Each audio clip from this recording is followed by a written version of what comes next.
وما توفيقي إلا بالله عليه توكلت وإليه أنيب. الله أكبر الله أكبر الله أكبر الله أكبر الله أكبر الله أكبر لا إله إلا الله الله أكبر الله أكبر ولله الحمد.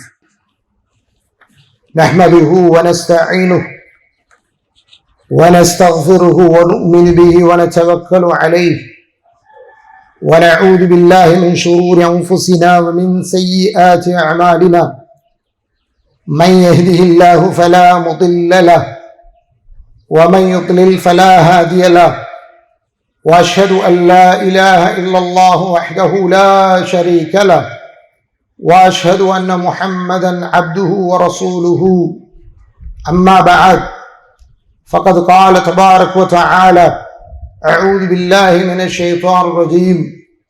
يا أيها الذين آمنوا اتقوا الله حق تقاته ولا تموتن إلا وأنتم مسلمون.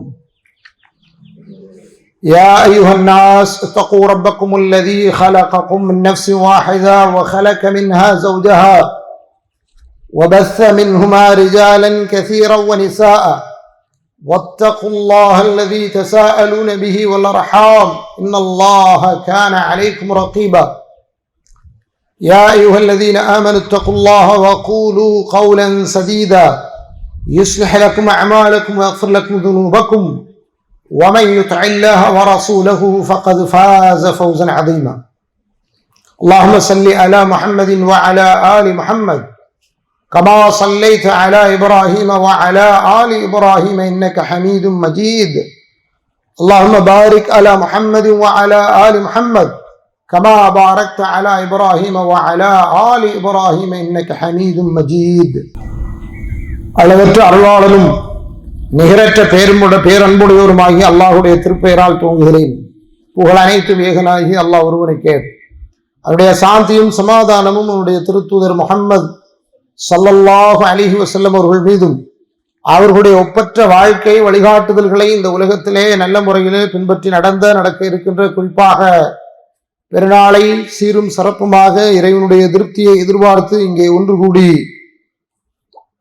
கொண்டாடி கொண்டிருக்கக்கூடிய இறைவனுடைய பெயரை உச்சரித்து இறைவனை மேன்மைப்படுத்திக் கொண்டிருக்கக்கூடிய நம் அனைவரின் மீதும் என்றென்றும் உண்டாகட்டுமாக.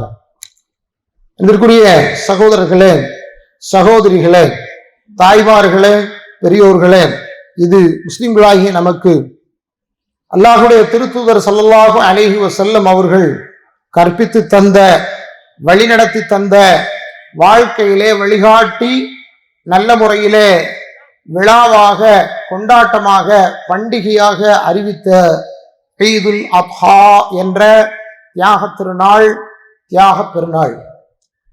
அன்பிற்குரிய சகோதரர்களே, சகோதரிகளே, இந்த நாளை, இன்றைய தினம் இறைவனை நினைவு கூறி, இறைவனை பெருமைப்படுத்தி, அவனுடைய பெயரை உறக்கச் சொல்லி கொண்டாடி கொண்டிருக்கக்கூடிய நாம் அவனை எல்லா நிலையிலும் நம்முடைய சிந்தனையிலே கொள்வதற்கும், அந்த சிந்தனையின் அடிப்படையிலே நம்முடைய வாழ்க்கையை அமைத்துக் கொள்வதற்கும் நிச்சயமாக நம் அனைவருக்கும் கடமை இருக்கிறது.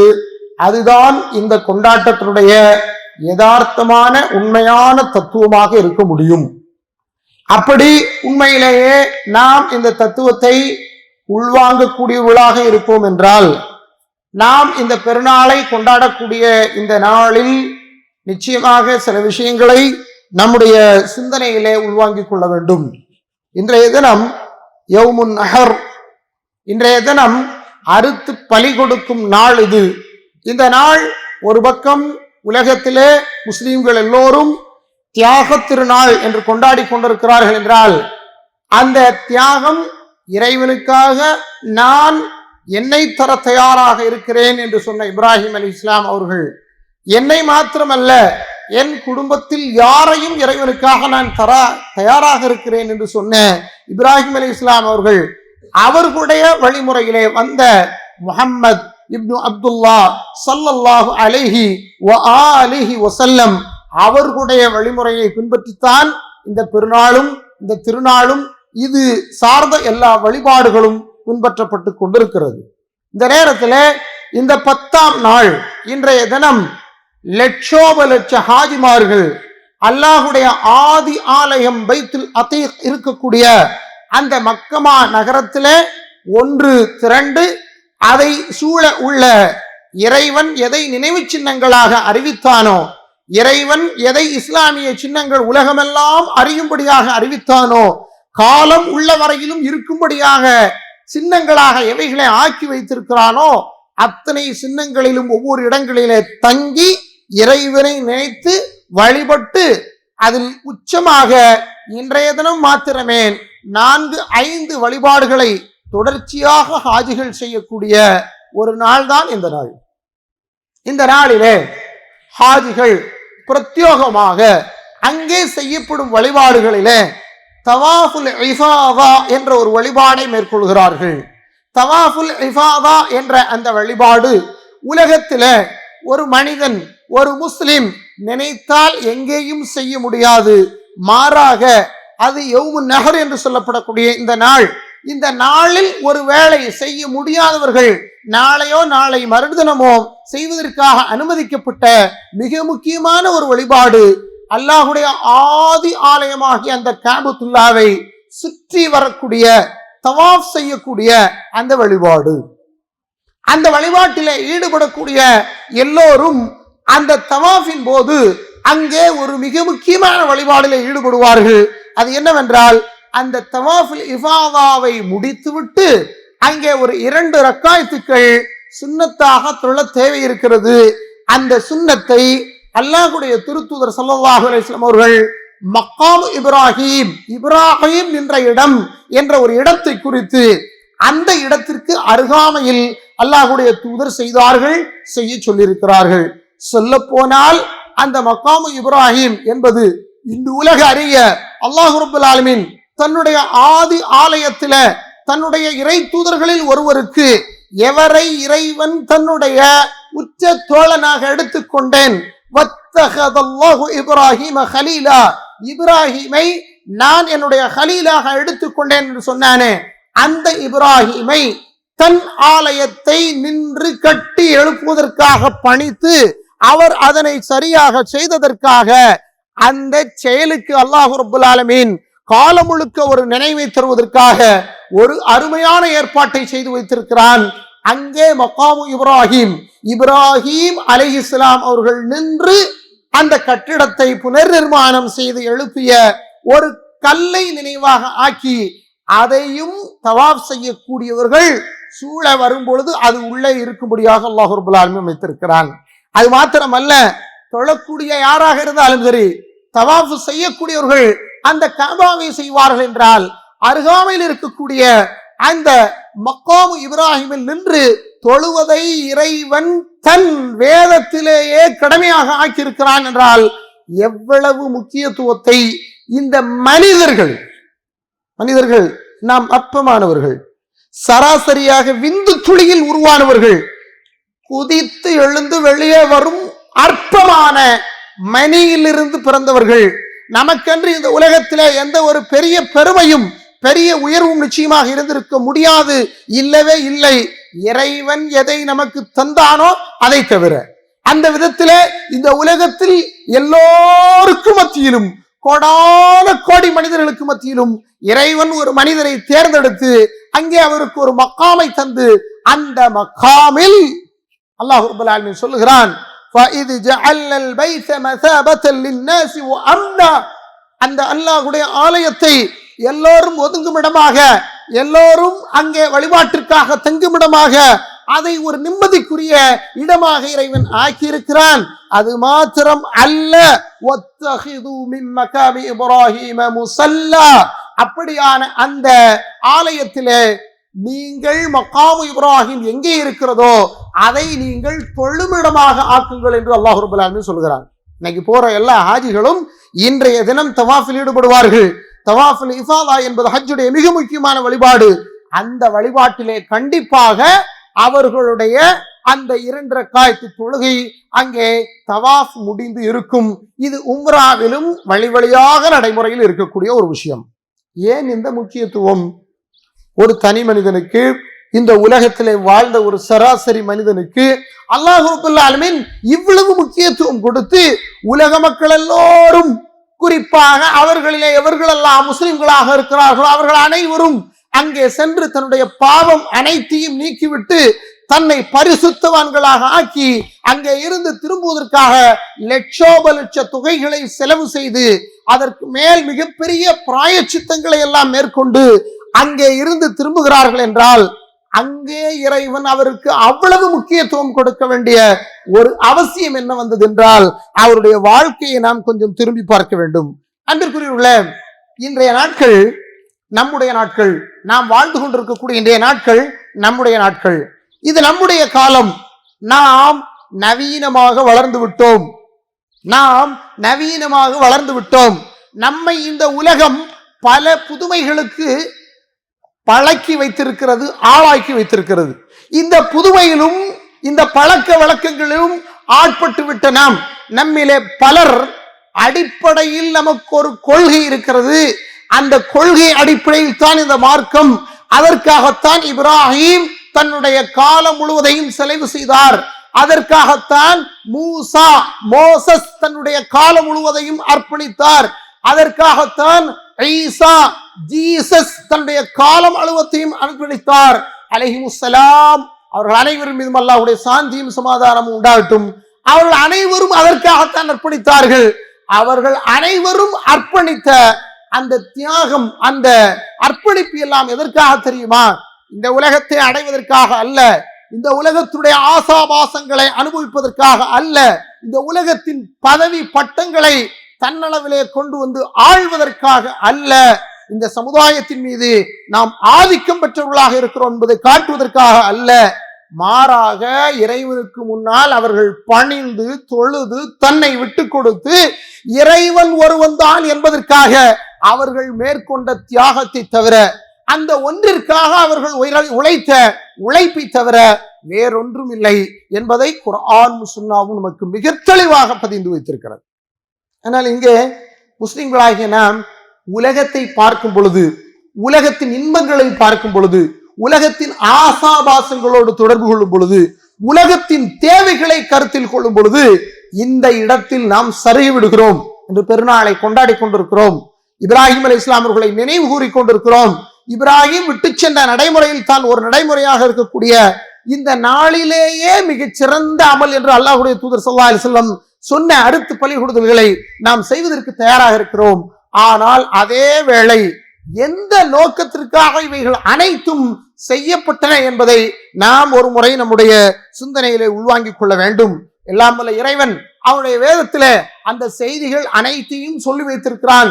படிக்க தவறியவர்கள் நாம் என்றால், சிந்தனையில் ஏற்று நாம் தவறியவர்கள் என்றால், அது சொல்லப்பட்டு மறந்தவர்கள் என்றால், நான் ஒரு முறை உங்களுக்கு இந்த பெரிய நாம் எல்லோரும் கூடியிருக்கக்கூடிய திடலிலே நினைவு கூறுகிறேன். இறைவன் சூரத்து ஷுஆராவிலே சொல்லுகிறான், வத்லு அலைஹிம் நபஅ இப்ராஹிம். நாயகமே, இப்ராஹிமுடைய செய்தியை, இப்ராஹிம் வாழ்ந்த வரலாறை, அவருடைய வரலாற்றில் உள்ள சில தகவல்களை அந்த மக்களுக்கு நீங்கள் சொல்லி காட்டுங்கள், படித்து மக்களுக்கு நீங்கள் வழிகாட்டுங்கள். இது காலலி ஹபீலி அபீஹி வ கௌமிஹி மா தஅபுதூன். அவர் தன்னுடைய சொந்த தந்தையிடத்திலே கேட்கிறார், தன்னுடைய சமுதாயத்திலே கேட்கிறார், தான் யாரால் இந்த உலகத்திற்கு வந்தோமோ அவரிடம் கேட்கிறார், யாரை சார்ந்து இந்த சமுதாயத்தில் வாழ்ந்து கொண்டிருக்கிறோமோ அவர்களிடத்திலே கேட்கிறார், மா தஅபுதூன், நீங்கள் எதை வணங்கி கொண்டிருக்கிறீர்கள்? இந்த கேள்வியை நாம் எல்லோரும் ஒரு முறைக்கு பல முறை நமக்குள்ளே கேட்டுக்கொள்ள வேண்டும். நீங்கள் எல்லோரும் சொல்வீர்கள், நாம் அல்லாஹ்வை வணங்குகிறோம், நாம் அல்லாஹ்வை தான் தியானம் செய்கிறோம், நாம் அல்லாஹ்விற்காகத்தான் தொழுகிறோம். உண்மை, இது ஒரு புறம் உண்மை. மறுபுறம் இதில் 100க்கு 100 நம்மிடத்திலே உண்மை இல்லை. உண்மை இல்லாத நிலையிலே நம்மிடத்திலே மனோ இச்சை சில நேரம் தூக்கி நிற்கிறது, நம்மிடத்திலே சில பிராந்திய வாதங்கள் தூக்கி நிற்கிறது. நம்மிடத்துல இஸ்லாம் என்ற அந்த முக்கியத்துவத்தை விட, ஈமான் என்ற முக்கியத்துவத்தை விட, ஏகத்துவம் என்ற முக்கியத்துவத்தை விட வேறு சிலவைகள் காலத்தால் நம்முடைய சிந்தனைகளிலும் எண்ணங்களிலும் வியாபித்திருக்கிறது. மா தஅபுதூன், நீங்கள் எதை வணங்குகிறீர்கள்? நாம எல்லாரும் ஒரே வார்த்தையில சொல்லிவிடுவாங்க, அல்லாஹ் தான் வணங்குறோம் சொல்லி. அல்லாஹ்வை வணங்காத மற்றவர்களை காட்டி அவர்கள்தான் அல்லாஹ்வை வணங்காது இருக்கிறார்கள் என்று நாம் சொல்லிவிடுகிறோம். நம்முடைய சிந்தனையிலே கொள்ள வேண்டும். மா தஅபுதூன், எதை வணங்குகிறீர்கள் என்று கேட்கிறார். காலூ நஅபுது அஸ்னாமன் ஃபதலு லஹா ஆகிஃபீன். அவர்கள் சொன்ன பதில் என்ன தெரியுமா? நாங்கள் வழி வழியாக எங்களுடைய மூதாதையர்களிடமிருந்து பார்த்த, எங்களுடைய மூதாதையர்கள் எந்த சிலைகளை, கந்த விக்கிரகங்களை ஆராதனை செய்தார்களோ, எவைகளை வழிபட்டார்களோ அவைகளைத்தான் வழிபடுகிறோம். அவைகளுக்காக தான் நாங்கள் தங்கியும் வழிபடுகிறோம், தங்கி அவைகளுக்காக நாங்கள் பிரார்த்தனை செய்கிறோம் என்று சொல்கிறார்கள். قال هل يسمعونكم اذا تدعون, நீங்கள் அவைகளை அழைத்து பிரார்த்தனை செய்தால் அவைகள் உங்களுக்கு பதில் தருமா என்று கேட்கிறார். அன்பிற்குரியவர்களே, இந்த ஒரு கூட்டம் ஊரெல்லாம் பெருநாள் தொழாத நாளில் தனியாக எங்கே நின்று ஒரு நாளுக்கு முன்னரே, ஊருக்கு முன்னர் பெருநாள் தொழுது கொண்டிருக்கிறோம். நாம் நம்மை இந்த சமுதாயத்திலே அடையாளப்படுத்திக் கொள்கிறோம். நாங்கள் எல்லோரும் ஏகத்துவவாதிகள், நாங்கள் தௌஹீதை பின்பற்றக்கூடியவர்கள், ஏகத்துவத்தை கை கொள்ளக்கூடியவர்கள். நாம் நமக்குள் கேட்க வேண்டிய கேள்வி, இந்த சமுதாயத்திலே பெண்ணும் பெரும் மக்கள், முஸ்லீம்கள் என்று பெயர் வைத்தவர்கள் கூட, இஸ்லாமிய சமுதாயத்தில் அங்கமாக இருப்பவர்கள் கூட தங்களுக்கு சில பிரச்சனைகள் என்று வரும்பொழுது முழுக்க இறைவனை சார்ந்திராத நிலையில் இன்று இருந்து கொண்டிருக்கிறார்கள் என்றால் நாம் கவலைப்பட வேண்டிய தருணம் இது. அல்லாஹ் ரப்பல் ஆலமீன் இப்ராஹிம் அலைஹிஸ்ஸலாமுடைய இந்த கேள்வியை பதிவு செய்கிறான். ஹல் யஸ்மஊனகும் இதா ததுஊன், நீங்கள் அழைத்தால் அவர்கள் உங்களுக்கு பதில் தருகிறார்களா? அவ யன்ஃபஊனகும் அவ் யதுர்ரூன், அல்லது அவர்கள் உங்களுக்கு ஏதேனும் நன்மையை செய்கிறார்களா அல்லது ஏதேனும் தீமையை அவர்களால் செய்ய முடிகிறதா என்று கேட்டால், காலு பல் வஜத்னா ஆபாஅனா கذلك يفعلون, எங்களுடைய மூதாதையர்கள் எதை செய்தார்களோ அதை பார்த்து நாங்கள் இப்பொழுது செய்து கொண்டிருக்கிறோம் என்பது அவர்களுடைய பதில். எல்லா சமுதாயத்திலும் இந்த பதில் இருந்து கொண்டிருக்கிறது.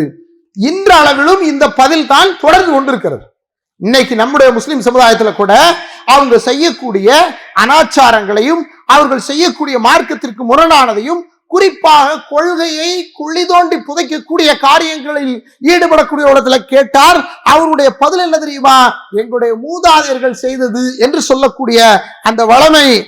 அல்லாஹ்வுடைய தூதர் இப்ராஹிம் அலைஹிஸ்ஸலாம் அவர்கள் சொல்கிறார்கள், قال أفرأيتم ما كنتم تعبدون أنتم وآباؤكم الأقدمون فإنهم عدو لي إلا رب العالمين. நீங்களும் உடைய மூதாதையர்களும் எவைகளை வழிபட்டுக் கொண்டிருக்கிறீர்களோ அவைகள் அல்லாஹ்வை தவிர்த்து எனக்கு எதிரியாகத்தான் இருக்கிறார், எல்லாமும் எனக்கு எதிரிகளாகத்தான் இருக்கின்றனர் என்று சொல்லிவிட்டு அவர் ஒரு சில முக்கியமான செய்திகளை பதிவு செய்கிறார். நாம் இதை இப்பொழுது இந்த தருணத்திலே கவனத்தில் கொள்ள வேண்டும். அவர் சொல்லக்கூடிய செய்தி என்ன தெரியுமா?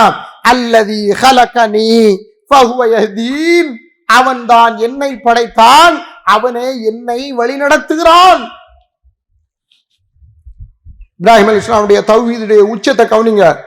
சமுதாயத்துக்கு முன்னால போய் சமுதாயம் அல்லாஹ் அல்லாத இறந்துவிட்ட மூதாதையர்களை சிலைகளாக வடித்து அவர்களையே வழிபட்டு கொண்டிருக்கும் பொழுது அதையா வணங்குகிறீர்கள், அவைகளால் உங்களுக்கு எந்த நன்மையும் தீமையும் செய்ய முடியாது என்று பிரச்சாரம் செய்தவர் தன்னையும் தன்னை படைத்த அந்த ரப்புல் ஆலமீனையும் இந்த உலக மக்கள் அனைவருக்கும் சொல்லும்படியாக அறிமுகப்படுத்துகிறார். என்ன சொல்லுகிறார் தெரியுமா?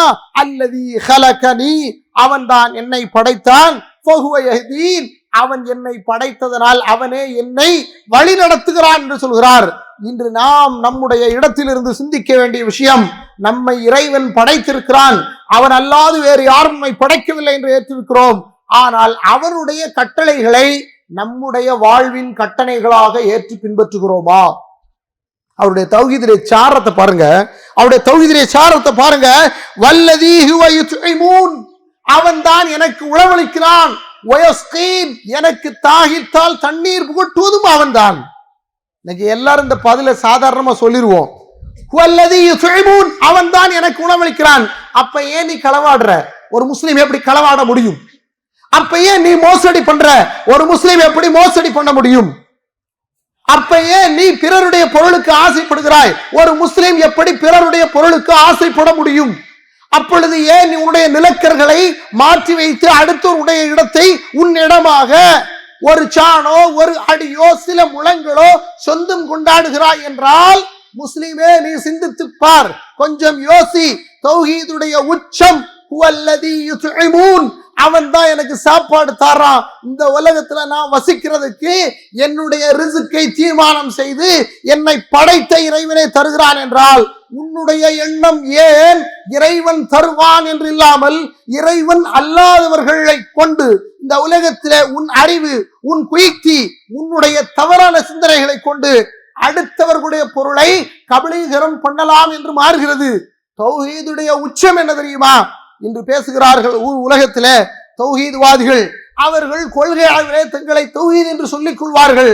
ஆனால் அவருடைய நடத்தையிலே, அவருடைய செயல்பாடுகளிலே பரிபூர்ணமாக அல்லாஹ்வை பயந்த நிலை, அல்லாஹ்வை அஞ்சிய நிலை, அல்லாஹ்விடத்தில் இருந்து தரும் அருட்கொடைகளால் தான் நாம் வாழ்ந்து கொண்டிருக்கிறோம் என்ற யதார்த்த நம்பிக்கையின்மை அவரிடத்தில் இருந்து கொண்டிருக்கிறது.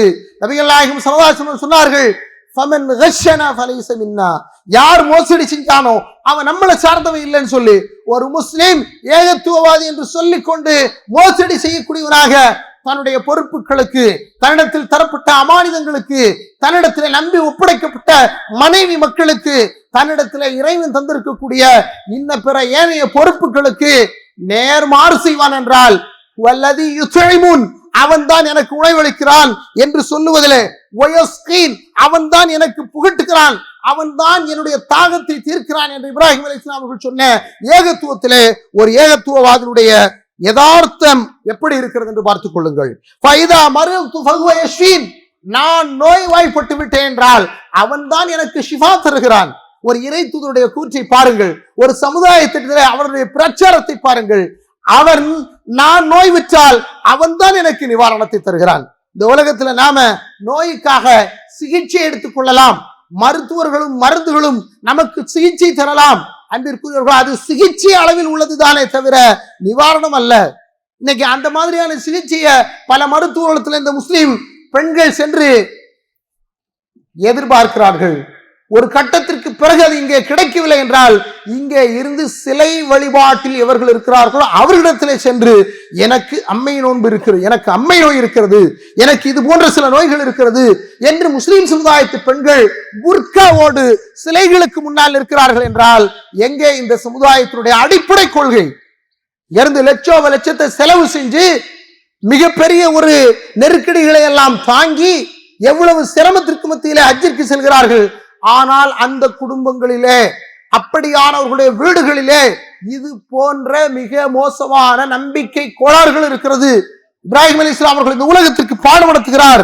அவன்தான் எனக்கு உணவளித்தான், அவன்தான் எனக்கு நீர் புகட்டினான், அவன்தான் என் நோயை நிவாரணம் செய்கிறான், அவனை தவிர வேறு யாரிடத்திலும் நான் நோய் நிவாரணம் தேர முடியாது என்று அவர் சொல்லிவிட்டு மேலும் சொல்லுகிறார், வல்லதி யுமீதுனி சும்ம யுஹ்யீன், அவன்தான் என்னை இந்த உலகத்திலே இருந்து மறிக்க செய்து பின்னர் எழுப்பி உயிரோடும் கொண்டு வரக்கூடியவன் என்று சொல்லிவிட்டு கடைசியில சொல்கிறார், வல்லதி அஸ்மஉ ஐயக்ஃபிர லி ஹதீயதி யௌமத்தீன், மறுமை நாளிலே என் பாவங்கள் எல்லாவற்றையும் அவன் மன்னிக்க வேண்டும் என்று நான் அவனிடமே கோரிக்கை வைக்கிறேன் என்று கேட்கிறார். கொஞ்சம் பாருங்க, இப்ராஹிம் அலைஹிஸ்ஸலாம் கலீலுல்லாஹ், அவருக்கு காபத்துல்லாஹ்ல அல்லாஹ் ஒரு இடம் கொடுத்திருக்கிறான். உலக மக்கள் அனைவரும் அந்த இடத்தையும் போய் அங்க நின்று தொழுகிறத ஒரு வழிபாடாக்கி இருக்கிறான். ஆனால் அந்த அல்லாஹ்வுடைய திருத்தூதர் இப்ராஹிம் அலைஹிஸ்ஸலாம் அவர்கள், நான் இறந்து விட்டால் என்னை கேள்வி கேட்கக்கூடிய நாளில் அவன் என்னை மன்னிப்பான், அவனிடத்தில் தான் நான் மன்னிக்கையை கோருகிறேன் என்று சொல்கிறார் என்றால், இன்னைக்கு இந்த சமுதாயத்தில் உட்கார்ந்து அன்த கஃபாருல் ஹதாயா வஸ்ஸுனூபில் மூபிகாத், என்னுடைய பாவங்களை மன்னிப்பவரே என்று அல்லாஹ்வுடைய தூதர்மார்களில் ஒரு தூதரிடத்திலே ஒரு கேள்வி இந்த சமுதாயத்தில் இருந்து வரும் என்றால் கொஞ்சம் கவனத்தில் கொள்ள வேண்டும். இந்த சமுதாயத்தினுடைய போக்கு மகா மோசமான, தௌஹீதிற்கு எதிரான, இப்ராஹிம் அலைஹிஸ்ஸலாம் அவர்கள் சொன்ன அடிப்படை கொள்கைக்கு எதிரான நடவடிக்கையாக இருந்து கொண்டிருக்கிறது. இதை மாற்ற வேண்டிய பொறுப்பு, இதை திருத்த வேண்டிய பொறுப்பு, இதில் மக்களுக்கு தெளிவை கொடுக்க வேண்டிய பொறுப்பு இங்கு இருக்கக்கூடிய ஏகத்துவவாதிகள் என்று சொல்லக்கூடிய நம் அனைவருக்கும் இருக்கிறது. அன்பிற்குரியவர்களே, ஒவ்வொரு காலகட்டங்களிலும் எல்லோரும் சிந்திப்பதற்காக சில நிகழ்வுகளை இறைவன் உலகத்தில் ஏற்படுத்துகிறான். அந்த நிகழ்வு உண்மையிலேயே யதார்த்தமான நிகழ்வு, அது நிகழத்தான் வேண்டும். நிகழ்ந்தால்தான் இந்த சமுதாயத்திற்கு சில செய்தி சில உண்மை காலத்தால் சென்று சேர வேண்டிய தத்துவம் சேரும். அதில் ஒன்று, இந்த மார்க்கம் இப்ராஹிம் அலைஹிஸ்ஸலாம் அவர்கள் கொண்டு வந்த மார்க்கம் அல்ல.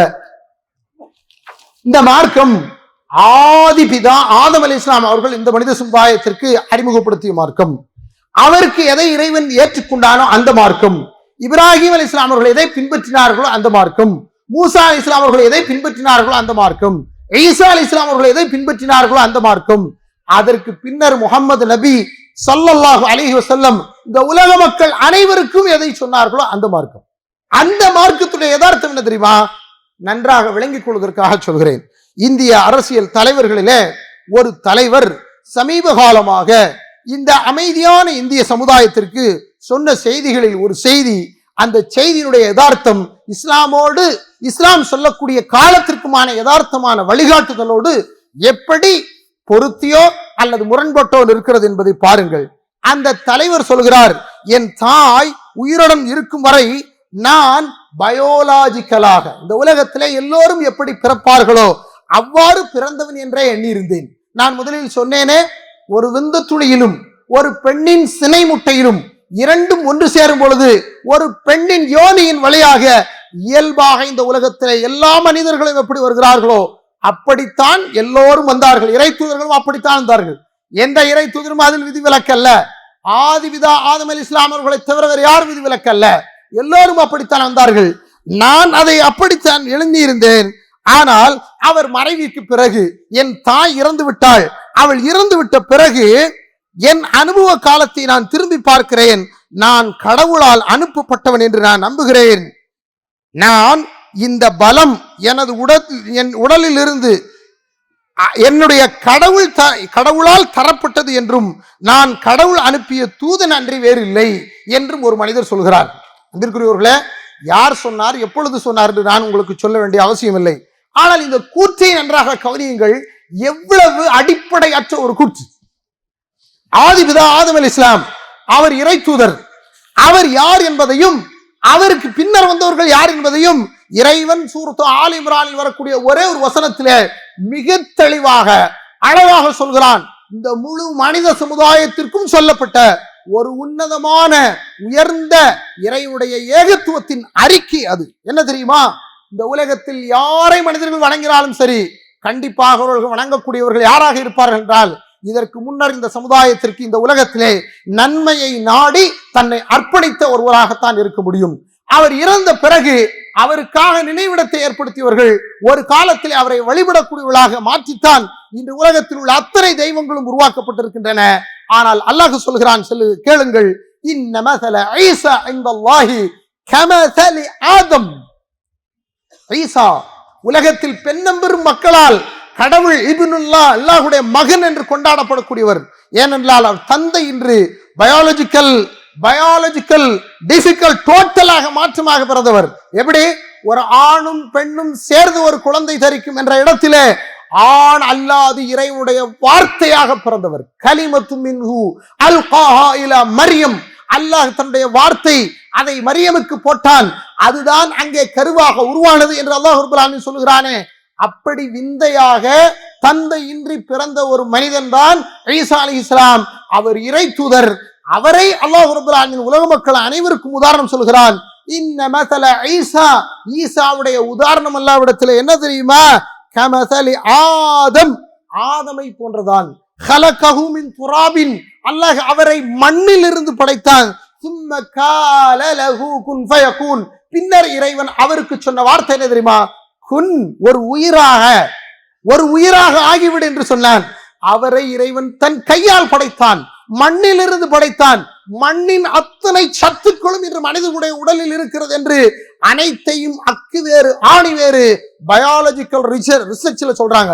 ஆனா இன்னைக்கு இந்த இந்திய சமுதாயத்தை ஏமாத்துறதுக்காக ஒரு மனுஷன் நான் இறைவனால் அனுப்பப்பட்டேன் என்று சொல்லுவான் என்றால், அது எப்பேற்பட்ட பதவியையும் உயர்வையும் அடைந்த ஒரு மனிதனாக இருந்தால் என்றால், அவன் அல்லாஹ்வுடைய கூற்றின்படி உண்மையை சொல்லவில்லை, அவன் பொய்யையே சொல்கிறான். அவன் அல்ல, அவருக்கு பின்னால் முன்னால் யாரெல்லாம் இருந்தார்களோ, யாரெல்லாம் நான் இறை தூதர் என்று வாதிட்டார்களோ, இறைவனிடமிருந்து அனுப்பப்பட்டேன் என்று சொன்னார்களோ, அவர்களிலே அல்லாஹ்வுடைய திருத்தூதர் எப்பொழுது நான் இறுதியானவன் என்று சொன்னார்களோ, அதோடு இந்த மனித சமுதாயத்திற்கு வந்த தூதத்துவமும் நிறைவேற்றி விட்டது. இறைவன் வேதமாக வானத்திலிருந்து இறக்கும் அந்த பரிசுத்த வேதத்தின் வெளிப்பாடுகளும் நின்றுவிட்டது. அந்த விதத்திலே முன்னர் வந்த எல்லா வேதத்திற்கும் இறுதியாக வந்தது குர்ஆன். அது நம்முடைய கரங்களிலே இருக்கிறது. அது ஏகத்துவத்திற்கு சாட்சி பகர்கிறது. ஆனால் ஏகத்துவத்தை பின்பற்றக்கூடிய, ஏகத்துவம் தான் எங்களுடைய வாழ்க்கை நெறி என்று சொல்லக்கூடிய நாம் அதற்கு சாட்சியாளர்களாக இருக்கிறோமா இல்லையா என்பதுதான் நமக்கு முன்னால் இருக்கக்கூடிய மிக முக்கியமான விஷயம். அன்பிற்குரியவர்களே, பெருநாள் தினத்தை நாம் கொண்டாடி கொண்டிருக்கிறோம். இந்த நல்ல சந்தர்ப்பத்திலே இப்ராஹிம் அலைஹிஸ்ஸலாம் அவர்களை நினைவு கூறுகிறோம். இந்த நல்ல சந்தர்ப்பத்திலே ஈசா அலைஹிஸ்ஸலாம் அவர்களை நினைவு கூறுகிறோம். அல்லாஹ்வுடைய திருத்தூதர் ஸல்லல்லாஹு அலைஹி வஸல்லம் அவர்களை நாம் நினைவு கூறுகிறோம். இந்த அத்தனை நினைவு கூறல்களும் அவர்களுடைய வாழ்க்கையிலே நமக்கு இருக்கக்கூடிய முன்மாதிரியான வழிகாட்டுதல்களை பின்பற்றி நாம் இறைவனை நெருங்குவதற்காக எடுக்கக்கூடிய முயற்சியாகத்தான் இருக்க முடியும். அதுதான் நாம் வழிபடும் இந்த வழிபாட்டுடைய உன்னதமான உயர்ந்த தத்துவமாக இருக்க முடியும். அந்த பிரதான தத்துவத்தை விளங்காது நீங்கள் இதை ஒரு கேளிக்கையாக கொண்டாடிவிட்டு காலையில் முஸ்லிம்கள் கூடி தொழ வேண்டியது கடமை என்ற அளவிலே உடைய கடமையை கழித்து விட்டு சென்று விட்டீர்கள் என்றால் உண்மையில் பெருநாளுடைய தத்துவத்தை உணர்ந்தவர்களாக நாம் இருக்க மாட்டோம். எனவே கொஞ்சம் அதிசிரத்தையோடு கொள்கையை உள்வாங்கிக் கொள்ளுங்கள். நாம் எந்த கொள்கையில் இருக்கிறோம், எந்த கொள்கையில் நாம் வாழ்ந்து கொண்டிருக்கிறோம், எந்த கொள்கையில் நாம் மரித்தால் நமக்கு சொர்க்கம் கிடைக்கும், எதை நாம் இந்த உலகத்தில் கடைசி மூச்சாக கொள்ள வேண்டும் என்பதை கவனத்தில் கொள்ளுங்கள். இறுதி தூதர் இந்த உலக மனித சமுதாயத்திற்கு அனைவருக்கும் அல்லாஹ்வுடைய தரப்புல இருந்து வந்த இறை தூதர் மரணப்படுக்கையிலே அன்னை ஆயிஷா அம்மா ரலியல்லாஹு அன்ஹாவுடைய மடியிலே படுத்த நிலையிலே உலகத்தில் இருக்க அனைவருக்கும் சொன்ன செய்தி என்ன தெரியுமா? என்ன செய்தி சொன்னார்கள் தெரியுமா?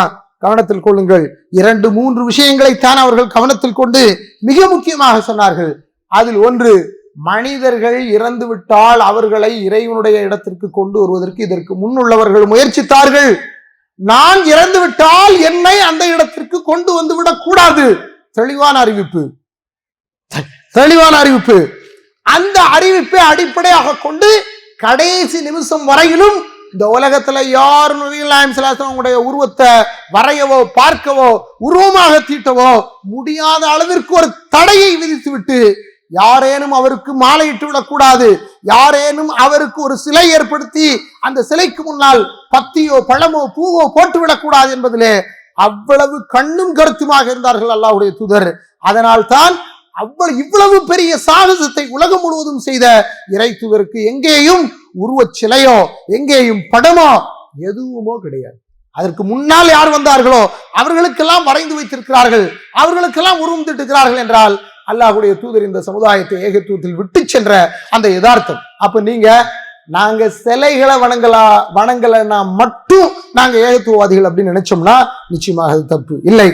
அதை தாண்டி நாம் மனோ இச்சையிலிருந்து வெளியே வந்து, நாம் நம்முடைய மனோ ஆச்சரியங்களிலிருந்து வெளியே வந்து இறைவன் நமக்கு எதை சொல்கிறானோ அதை நம்முடைய சிந்தனையிலே கொண்டு உண்மையான ஏகத்துவவாதிகளாக வாழ்வதற்கு முயற்சி செய்ய வேண்டும். அந்த விதத்திலே இந்த தென்காசி நகரிலே நம்முடைய ஜமியத் அஹ்லுல் குர்ஆன் வல் ஹதீஸ் என்ற இந்த ஜமாத் இதனுடைய பணிகள் அனைத்தும் இந்த ஏகத்துவத்தை நிலைநாட்டுவதற்கான பணி. அது காலையில் அதிகாலையில் தொழுகையில் துவங்கி அதற்கு பின்னர் இமாமுடைய அந்த அறிவுரையில் இருந்து அதற்கு பின்னர் பெரியவர்களுக்கும் சிறியவர்களுக்கும் திருக்குர்ஆனை படிப்பதற்கான பாடங்கள் வழங்கி அதற்கு பிறகு குர்ஆனை மனனம் செய்யக்கூடிய பிள்ளைகளுக்கான தனிப்பிரிவை நடத்தி அதற்கு பிறகு வயது வந்த பிள்ளைகளுக்காக இஸ்லாமிய கல்லூரியை நடத்தி பெரியவர்களுக்காக மாதம் வாரம் என்று ஒவ்வொரு நாட்களையும் பிரித்து அவர்களுக்காக கொள்கையை சொல்லுவதிலே இந்த கொள்கையில் அவர்கள் சரியான விளக்கத்திலே இருக்க வேண்டும் என்பதற்காக பல்வேறு முயற்சிகளை எடுக்கிறோம். அன்பிற்குரியவர்களே, அந்த முயற்சி உங்களுடைய காதுகளுக்கு வந்ததா, அதை நீங்கள் உண்மையில் அனுபவித்தீர்களா என்பது நமக்கு தெரியாது. இங்கே உங்களுக்கு புத்தாம் பொதுவாக அங்கே வாருங்கள், அதை அனுபவித்துக் கொள்ளுங்கள், உண்மையான கொள்கையை படியுங்கள், சிறந்த கொள்கைவாதிகளாக இந்த உலகத்திலே வாழுங்கள். யார் இந்த உலகத்திலே நம்மை வழிகெடுக்க நாடினாலும் என்ன முயற்சி செய்தாலும் நிச்சயமாக நடக்காது. இந்த உலகம் முழுக்க முஸ்லிம்களுக்கு எதிராக இருக்கக்கூடிய பிரச்சனைகளில் ஒன்று இன்று நாம் கண்கூடாக பார்த்து கொண்டிருக்கக்கூடிய பாலஸ்தீன பிரச்சனை. எல்லோருக்கும் தெரியும். நடந்து கொண்டிருக்கக்கூடிய அனைத்தையும் நீங்கள் காணொலியின் மூலமாக பார்த்து கொண்டுதான் இருக்கிறீர்கள். நான் காட்சிகளை உங்களுக்கு விவரிக்கவில்லை. ஒன்றே ஒன்றுதான், இப்ராஹிம் அலைஹிஸ்ஸலாமுடைய பிள்ளைகளிலே இஸ்மவேலர்களும் இஸ்ரவேலர்களும் விட்டுக் கொள்ளும் சண்டை என்று உலகத்திலே இயல்பாக சொல்கிறார்கள். இது கொள்கைக்கான சண்டை. இந்த சண்டை முஸ்லிம்கள் இந்த உலகத்திலே வாழக்கூடாது என்று சியோனிஸ்ட் என்று சொல்லப்படக்கூடிய அந்த யூதர்களுடைய சதியின் வெளிப்பாடுதான் இது. எவர்கள் இந்த உலகத்திலே சதி செய்தாலும் நிச்சயமாக இஸ்லாமிற்கு முடிவு கிடையாது. ஆனால் முஸ்லிம்களுடைய உயிர்களை அவர்கள் காவு கொள்ளலாம். யார் தங்களுடைய உயிர்களை இறைவனுக்காக அர்ப்பணித்தார்களோ நிச்சயம் அது அவனிடத்திலே மகத்தான கூலிக்காக தயாராக இருக்கிறது. இறைவன் நம்மையும் தேர்ந்தெடுத்துக் கொள்ளட்டும்.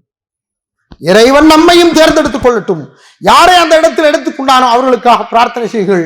அந்த மக்களுடைய நிம்மதிக்காகவும் அமைதிக்காகவும் சுபிட்சத்திற்காகவும் பிரார்த்தனை செய்யுங்கள்.